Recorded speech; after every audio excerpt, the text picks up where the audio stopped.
오늘 말씀은 고린도후서 1장 23절로부터 2장 4절까지입니다. 1장 23절에서 2장 4절까지입니다. 우리 한 목소리로 함께 받들어 읽겠습니다. 내가 내 목숨을 걸고 하나님을 불러 증언하시게 하노니 내가 다시 고린도에 가지 아니한 것을 너희를 아끼려 함이라. 우리가 너희 믿음을 주관하려는 것이 아니요 오직 너희 기쁨을 돕는 자가 되려 함이니 이는 너희가 믿음에 섰음이라. 내가 다시는 너희에게 근심 중에 나아가지 아니하기로 스스로 결심하였노니 내가 너희를 근심하게 한다면 내가 근심하게 한 자 밖에 나를 기쁘게 할 자가 누구냐. 내가 이같이 쓴 것은 내가 갈 때에 마땅히 나를 기쁘게 할 자로부터 도리어 근심을 얻을까 염려함이요 또 너희 모두에 대한 나의 기쁨이 너희 모두의 기쁨인 줄 확신함이로다. 내가 마음에 큰 눌림과 걱정이 있어 많은 눈물로 너희에게 썼노니 이는 너희로 근심하게 하려 한 것이 아니요 오직 내가 너희를 향하여 넘치는 사랑이 있음을 너희로 알게 하려 함이라. 아멘. 오늘 진리는 사랑으로 말해야 한다라는 제목으로 고린도후서 1장 23절부터 2장 4절까지 말씀을 받을 때 이 말씀에 우리의 삶에 비춰지고 이 말씀에 따라 우리가 살아가는, 말씀이 우리의 삶을 인도하는 그런 삶이 되길 주님의 이름으로 축원합니다. 바울은 어제 본문에서 자신이 고린도 방문 계획을 변경한 일은 인간적인 변덕 때문이 아니었다라는 것을 피력했어요. 그리고 이제 바울은 자신의 계획이 인간적인 유익에 따라 고려된 것이 아니라는 점을 밝히면서 또한 자신의 신실성을 옹호하기 위해 자신이 섬기는 하나님과 하나님의 아들 예수 그리스도의 신실성에 대하여 거론했습니다. 이게 어제까지였어요. 그래서 자신의 자신의 마음, 자신의 신실함을 간접적으로 이렇게 변화한 것이죠. 그리고 이제 오늘 본문에서 바울은 자신이 여행 계획을 재변경한 사유를 보다 명시적으로 밝히고 있습니다. 전에 설교한 대로 이 고린도후서는 바울의 편지들 중에 가장 개인적이면서도 가장 목회자의 심장이 드러난 서신이에요. 그래서 이 고린도후서가 어찌 보면 이런 이야기까지 성경에 기록되어야 하나, 성경을 이제 취사 선택할 때 이런 것까지 성경에 넣나 라는 생각이 들 정도인데, 오히려 그래서 더 우리가 신앙생활을 할 때, 우리가 교회 생활을 할 때 정말 우리의 어떤 드러내고 싶지 않은 우리의 어떤 정말 우리 마음속에 있는 것들을 솔직하게 이 말씀 앞에 비출 수 있는 것 같습니다. 어떤 개인적이면서도 어떤 그런 심정이 드러나는 것이에요.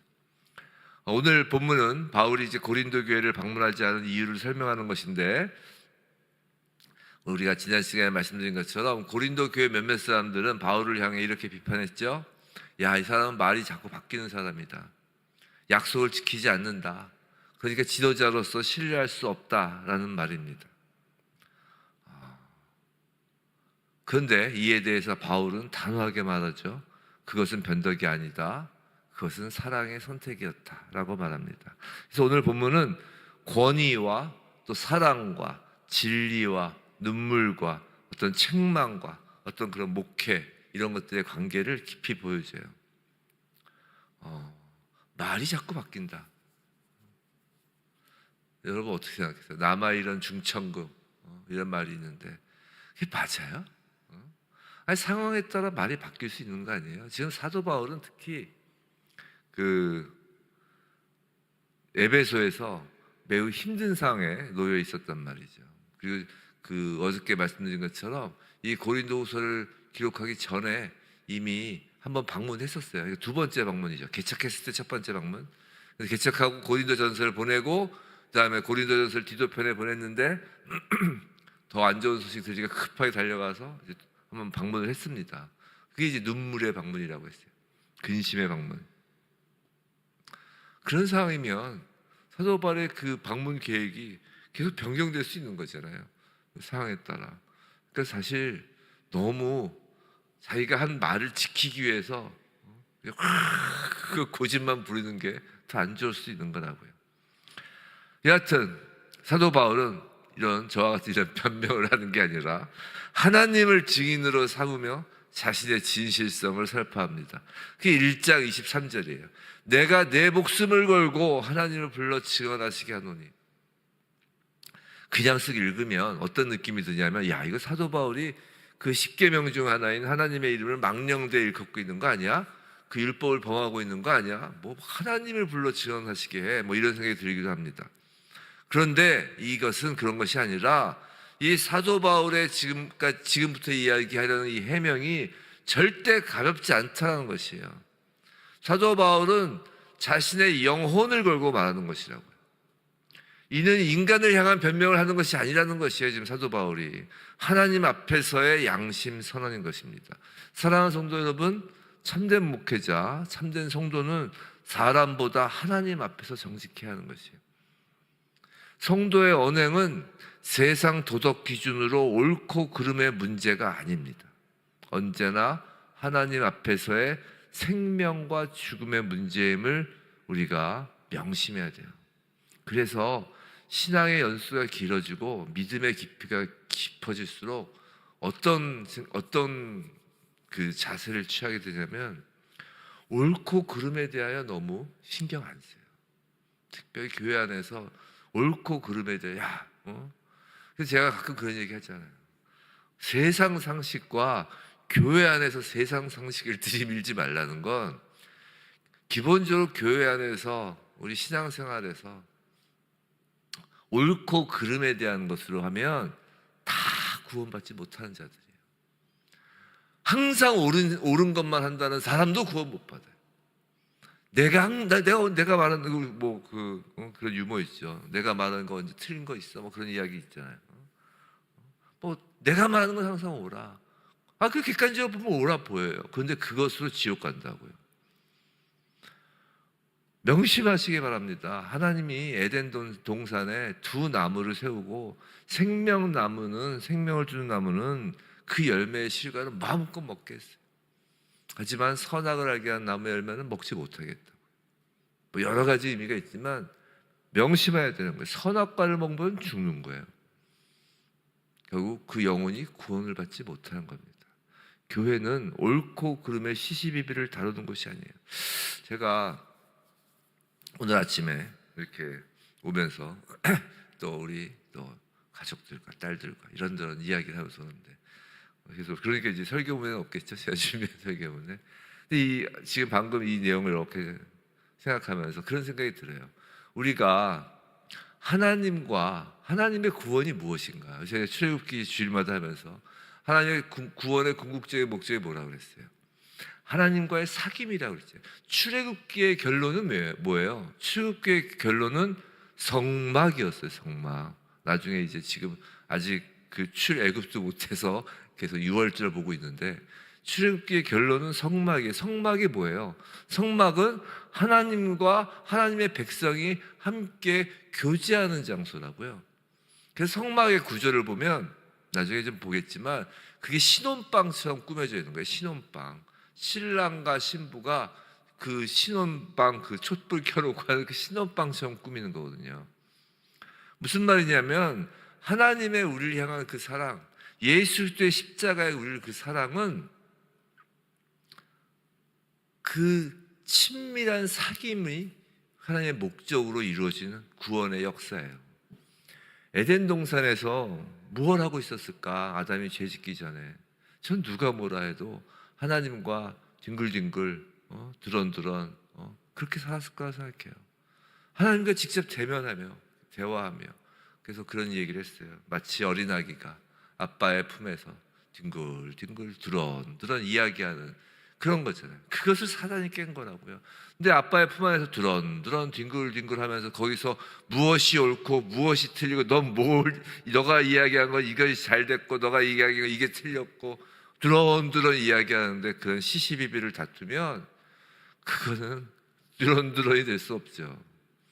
교회는요, 옳고 그름의 시시비비를 다루는 곳이 아닙니다. 생명과 죽음을 다루는 곳임을 명심해야 합니다. 사도 바울이 고린도 교회를 방문하지 않기로 결정한 이유는 23절 후반부, 그래서 너희를 아끼려 함이라는 것이, 이게 옳고 틀린 문제가 아니라는 것이에요. 내가 교회를 방문하는 것이 옳고 방문하지 않는 것이 틀린 것도 아니고, 방문하지 않는 것이 옳고 방문하지 않는 것이 틀린 그런 옳고 그름의 문제가 아니라 너희를 아끼려 함이라 라는 것이에요. 여기서 아끼다로 번역된 헬라어 페이도마이는 징계를 유보하다, 매를 들 수 있으나 참다, 파괴를 막기 위해 멈추다라는 뜻이라고요. 옳고 그름의 문제에 있어서는 확실히 고린도 교회는 엄중한 처벌을 받아야 할 상황이었어요. 그들은 틀린 것이 맞아요. 엄중한 처벌을 받아야 할 만큼 사도 바울을 근심되게 하는 사람도 있었고, 거짓 교사가 지금 고린도 교회를 횡행하고 있었어요. 만일 바울이 지금 고린도 교회를 방문한다면 매를 들고 징계를 하지 않을 수 없다는 것을 사도 바울은 알고 있었던 것이라고요. 그러나 사도 바울은 징계보다 오히려 그들 스스로 회개할 기회를 제공하기 위하여 자신의 방문을 보류한 것이라고요. 바울은 갈 수 있었지만 가지 않는 것이 더 큰 사랑이었기 때문에 지금 가지 않는 것이에요. 아무도 멸망하지 않고 다 회개하기를 원하시는 그 예수 그리스도 주님의 마음을 품은 지금 목회자의 심정을 말해주는 것입니다. 성도 여러분, 목회자는요 영적 독재자가 아니에요. 그래서 24절에서 우리가 너희 믿음을 주관하려는 것이 아니요라고 사도 바울이 고백합니다. 믿음이 뭐예요? 생명과 죽음이잖아요. 죽음에서 생명으로 옮겨가는 거잖아요. 근데 목사가 그 믿음을 주관하는 자가 아니라는 것이에요. 그래서 주관하다로 번역된 헬라어는 퀴리에오라는 것으로 퀴리오, 주라는 뜻에서 나온 말이에요. 그래서 주인 노릇하다, 지배하다라는 뜻이라고요. 생각해보세요. 하물며 사도 바울이에요. 사도 바울이지만 그는 이렇게 말하는 것이에요. 내가 너희의 믿음의 주인이 아니다라고요. 성도 여러분, 믿음의 주인은 오직 한 분, 예수 그리스도십니다. 아무리 목사라고 해도, 영적 은사자라고 하여도 하물며 사도 바울도 성도의 믿음의 주인이 될 수도 없고 되어서도 안 되는 것이에요. 그래서 제가 한번 말씀드렸죠. 그 기도원 같은 데 뭐 치유 은사하고 은사자들 가운데 대부분 그 자식들이 막 은사를 발휘하고 막 기도해도 안 나오면 딱 첫 마디가 뭐예요? 믿음이 부족해서. 너의 믿음이, 자신의 믿음이 평가하고 믿음을 쥐락펴락한다고. 사도 바울은 그러지 않습니다. 오히려 24절, 나는 너희 기쁨을 돕는 자다라고 합니다. 성도의 참된 영적 권위는 어떤 믿음을 지배하고 주관하는 것이 아니라 기쁨을 돕는 것, 즉 섬기는 것이에요. 24절 끝에서 사도 바울은 너희가 믿음에 섰음이라 라고 하죠. 즉 이 말은 이런 거예요. 믿음은 절대 누군가의 강요로 자라지 않는다는 것이에요. 아무리 목사가 앞에서 믿습니다, 뭐 믿기를 바랍니다, 뭐 은사자들이 믿음을 더해라, 뭐 믿어라, 뭐 아무리 해도 그런 강요로 자라나는 것이 아니에요. 믿음은 강압으로 유지되는 것이 아닙니다. 오히려 공포로 성장하지도 않아요. 얼마나 공포감을 조절하는 사람들이 많습니까? 공포로 성장하지도 않습니다. 오직 예수 그리스도의 사랑을 담은 그 사랑 안에서만 굳게 서는 것이에요. 바울은 교회를 지금 사람이 움직이는 조직으로 보지 않는다고요. 교회의 권위는 조직을 만들어서 어떤 주권을 가지고 사람이 그 믿음을 휘두르는 그런 조직이 아니에요. 교회는 그리스도의 사랑 안에 서 있는 믿음 공동체인 것입니다. 그런데 사도 바울이 이런 말을 오늘 하는 이유가 다 있어요. 이것이 거짓 교사들과 참 교사인 바울의 차이점이기 때문입니다. 사실 우리가 1장부터 쭉 보고 있지만 지금 무엇을 지금 사도 바울이 이야기를 하려는 거냐면 고린도 교회에 스며든 거짓 교사와 참 교사를 분별하는 기준을 세우고 있는 거라고요. 첫 번째 앞에서 1장에서 앞에 부분에서 나왔던 건 뭐였냐면 고난이 있는지 보라는 거였어요. 그래서 1장 5절에서 그리스도의 고난이 우리에게 넘친 것 같이 우리가 받는 위로도 그리스도로 말미암아 넘치는도다, 이런 말씀을 하시면서 하도 지금 고린도 교회에서 거짓 교사들이 나오니까 그들에게 고난이 있는지 봐라. 그 고난을 통하여 참된 위로를 하는지를 봐라. 제가 예전에 한번 말씀드렸죠. 제가 여러 은사자들을 경험하면서 내린 결론은 딱 하나였다고요. 그들에게 사랑이 있는지 봐야 되겠다. 그리고 오늘 그 거짓 교사와 참 교사를 구별하는 방법을 또 그 내용을 또 하나 이야기하는 거예요. 고린도 교회는 사도 바울이 개척하면서 참 복음을 가르치고 믿음의 기초를 세운 교회였어요. 그런데 그런 교회에 침투한 거짓 교사들은 그들의 믿음을 변경시키고 흔들기 위해서 인위적인 노력을 지금 기울이는 것이에요. 어떻게 인위적인 노력을 기울이냐면 그들의 믿음을 주관하려고 했던 것이에요. 누가요? 거짓 교사들이요. 거짓 은사자들이. 성도 여러분, 지금도 가끔 보면 어떤 목사나 어떤 은사자들이 자신들이 성도의 믿음을 재단하고 자기가 결정하는 거예요. 그리고 성도의 믿음의 주인 자리에 앉으려고 하는 것을 본다고요.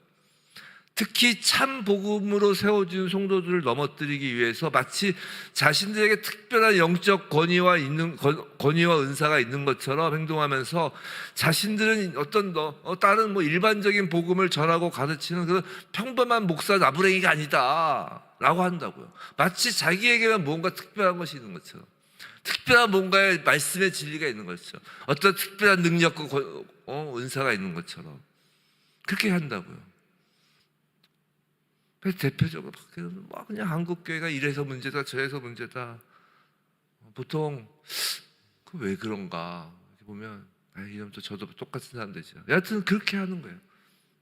그러니까 이제는 지금 사도 바울이 딱 털을 딱 닦아놓고 사도 바울이 복음의 기초를 딱 세워놓는데 결국은 그 자리를 자신들이 차지하기 위해서 들어가려니 어떻게 해요? 사도 바울을 흔들어야죠. 그 사도 바울만 흔들면 그들이 따라와요? 아니죠. 그러니까 고린도 교회 교인들에게 어떤 영적 권위가 자신들에게 있는 것처럼 그렇게 그 믿음을 주관하는 것입니다. 이단 사이비들이 다 그렇게 하는 거예요. 그래서 가만히 보면 참 재밌는 게 뭔지 아세요? 재밌는 것보다 끔찍한 거지만 다 이단 사이비가 어디서 나와요? 교회에서 시작하잖아요. 교회에서.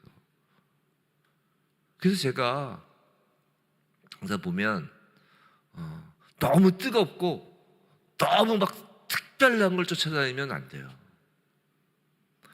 너무 뜨겁고 너무 특별한 것만 쫓아다니다 보면 이제 이단 사이비가 다 그렇게 시작한 거거든요.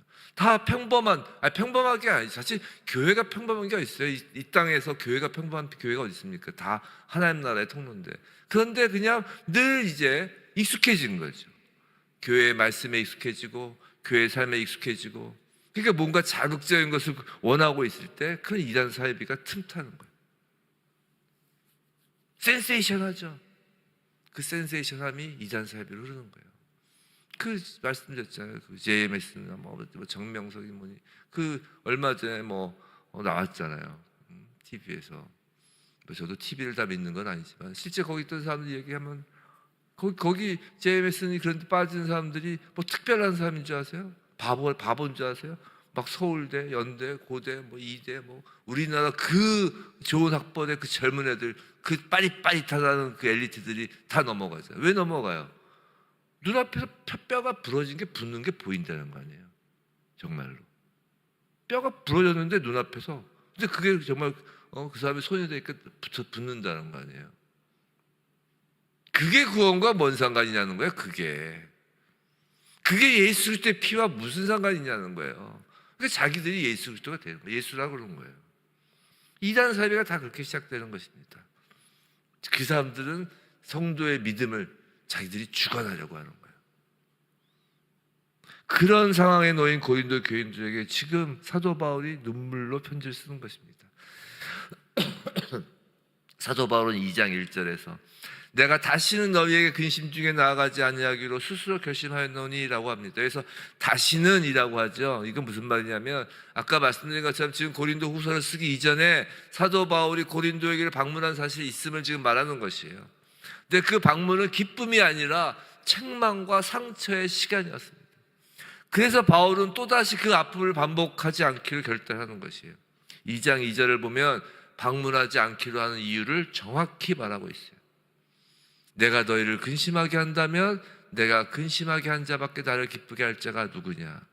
그냥 읽으면 잘 이해가 안 가죠. 이 개역개정으로 읽으면 금방 알기 어렵습니다. 이 부분을 공동 번역으로 보면 쉽게 알 수 있어요. 이게 2장 2절이 이런 말이에요. 나를 기쁘게 해줄 수 있는 사람은 여러분밖에 없습니다. 지금 사도 바울이 이야기하는 거예요. 나를 기쁘게 해줄 수 있는 사람은 고린도 교인 여러분밖에 없습니다.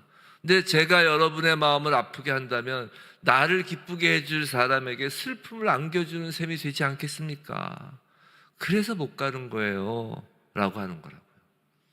즉 이 말씀에서 사도 바울은 책망의 목적하는 것이 아니라 회복과 기쁨의 목적임을 분명히 하고 있는 것이죠.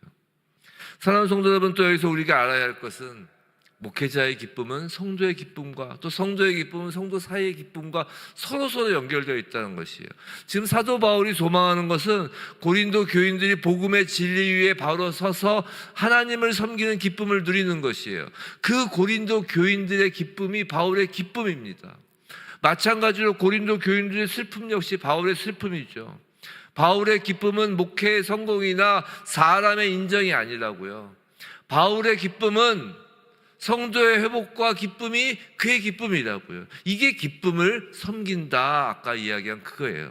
이것이 목회자의 심정입니다. 사도 바울은 고린도 교회의 여러 가지 문제들에 대한 신학적인 답을 고린도 전서에서 써서 보냈어요.